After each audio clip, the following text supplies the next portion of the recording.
What did your school waste money on that everyone hated?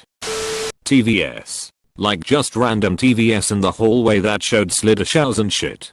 Tens of thousands of dollars when we could just put up bulletin boards.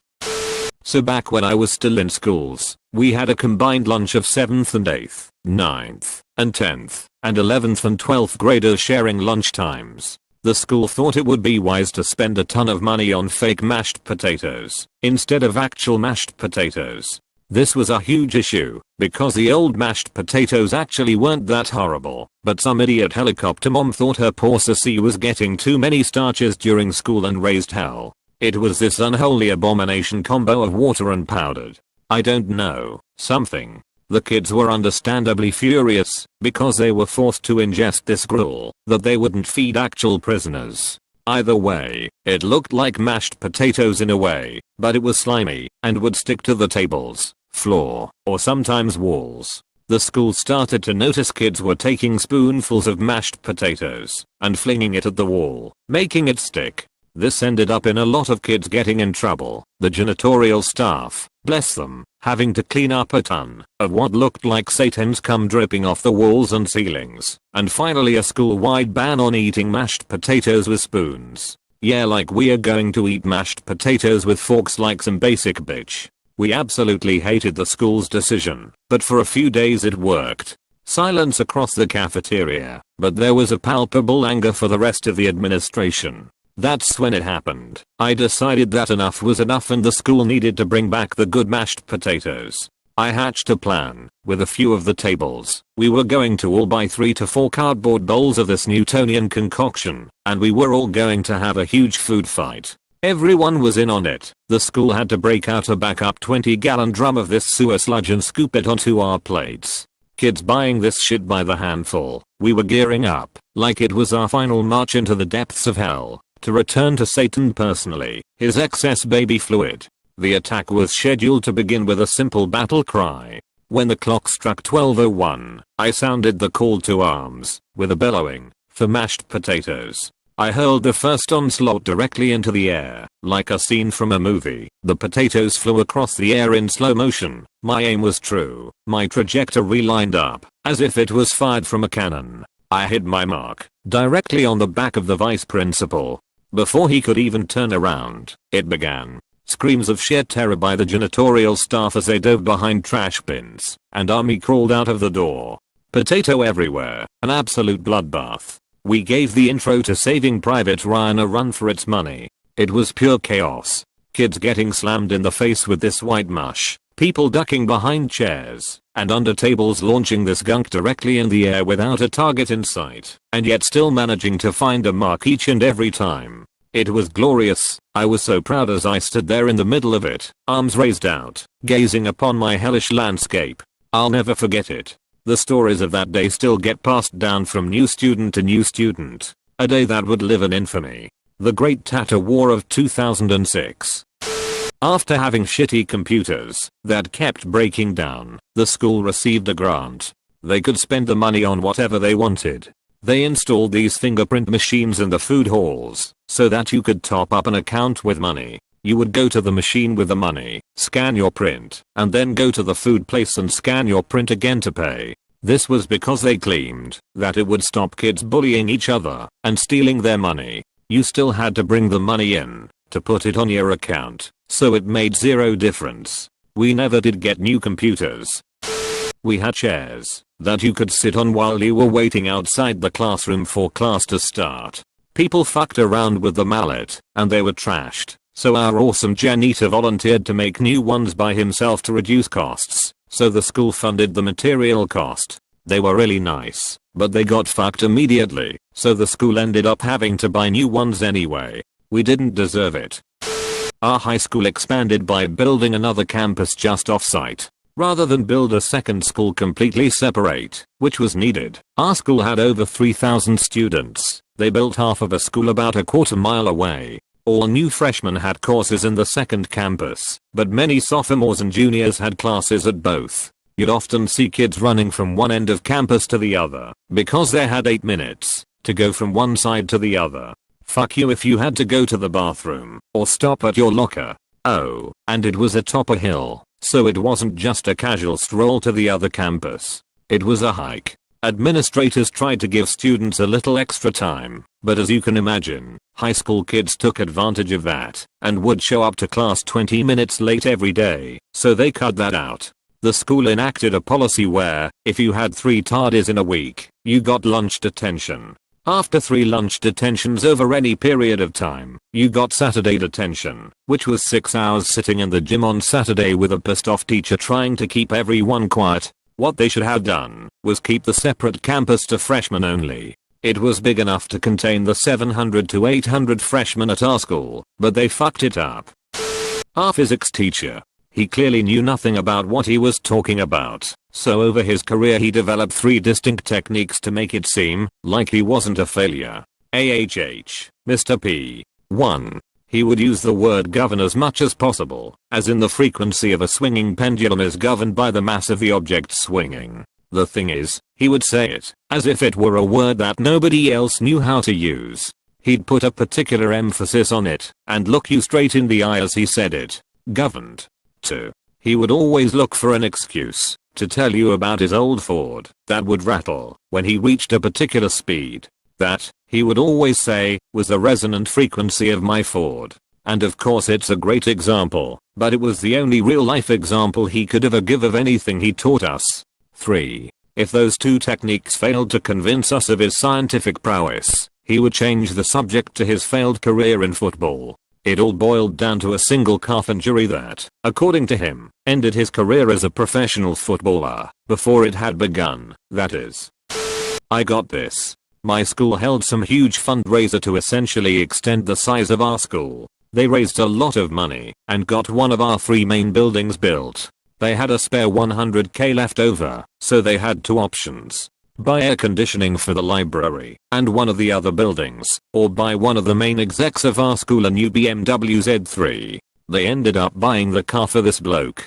A few years later it was discovered he was embezzling funds from the school.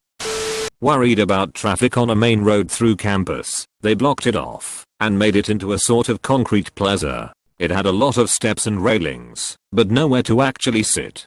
There was no shade at all, so it was too hot in the summer, and in the winter the wind whistled between the buildings on either side and buried the plaza in snow. No one ever used it.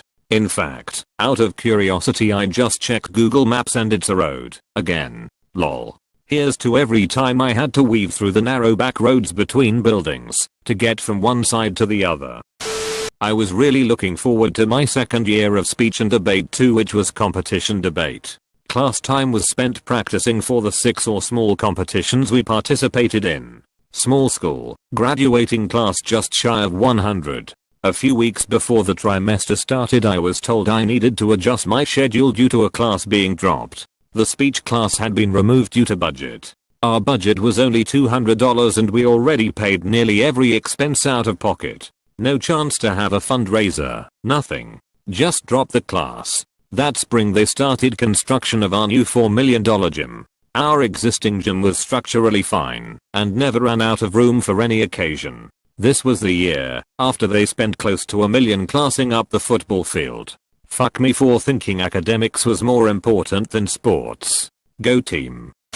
A Mac lab in my high school. It was meant to be for video editing, Photoshop, and creative projects in general. It was supposed to be for the media students only, but in the end, everyone was banned from using it because somebody stole a mouse from one of the computers. The amount of money that we spent on it could have been used to field the school's first ice hockey team, which we had wanted for more than one grad party. Our year didn't have one due to lack of funds, or just to de-ghettoize the school in general. It's not all bad though. For one, the year after, they got the hockey team going and had a grad party. The hockey team lost all 20 or so games that year. The party was apparently lame, and to this day, the school still remains ghetto.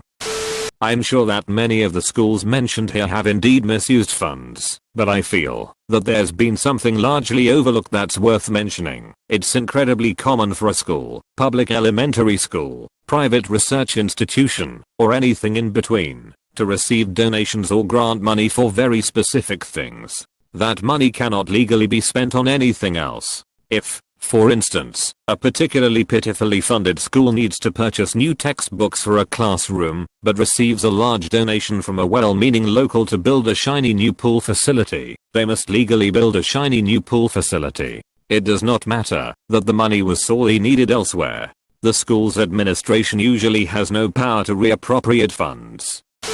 The goddamn outdoor classroom, incoming rant. In grade 7 the principal spent $10,000 on ugly rocks and shit and these dumbass grassy mounds, so kids could learn outside. The school had less than 200 kids, so $10,000 was a lot of the budget. All this little piece of trash did was rot while taking up our schoolyard. Plot twist: the stupid grass mounds had baby rabbits in them that were murdered by the grubby elementary school kids and their grabbing fucking hands. Plot twist 2. Electric boogaloo: half of the rocks were on the neighboring church's property. The principal spent even more money building a giant ass fence around the church, so the school felt even more like a prison, and cut half of the playground we'd had for the past 9 years. I hope that principal ran the school into the ground after that, because she sure ruined my time there. Rant. I might need help. My college had a couple things that students continually bitched about. The flowers. It was rumored that the flower budget was around $100,000 a year. Private school, private budget, and it was pretty believable because every 2 weeks new flowers were going in, even in the winter time. The clock. This big ass ugly clock was erected right in front of our dining hall, and while I realize it was probably a gift sponsored by a donor, that money should have been allocated to something else. It even had the I instead of IV at 4 o'clock, which was irritating. The auditorium was renovated, and they installed ridiculously expensive Italian marble in the foyer. It looked fantastic, but considering we were a sports-heavy school with a small handful of artsy kids, it was a big waste.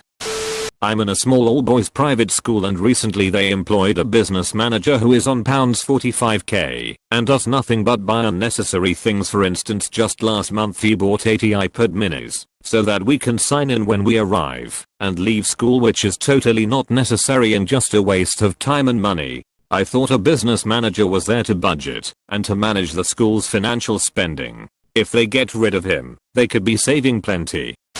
My district had to build a bigger high school because the one we already had was too small, and it was changed into a middle school for 7/8 graders. They hired a new company that didn't specialize in building schools to build a new high school, which was their first ever project. The school was supposed to be 3 stories in the shape of a square. They messed up the ground level, and the second and third floors were in the shape of a U. To recap, the school was supposed to be 3 floors in the shape of a square. The ground floor is a square and the second and third floors are U-shaped. The reason everyone hated it was because it was harder to get to your classes if you were on the other side of the school. A new building. They paid about £75 million for Stephen Hull to design an absolutely awful, boxy, echo chamber that has more circulation than studio space. Then their old building, which was considered the best building in the UK for the past 250 years, burned down.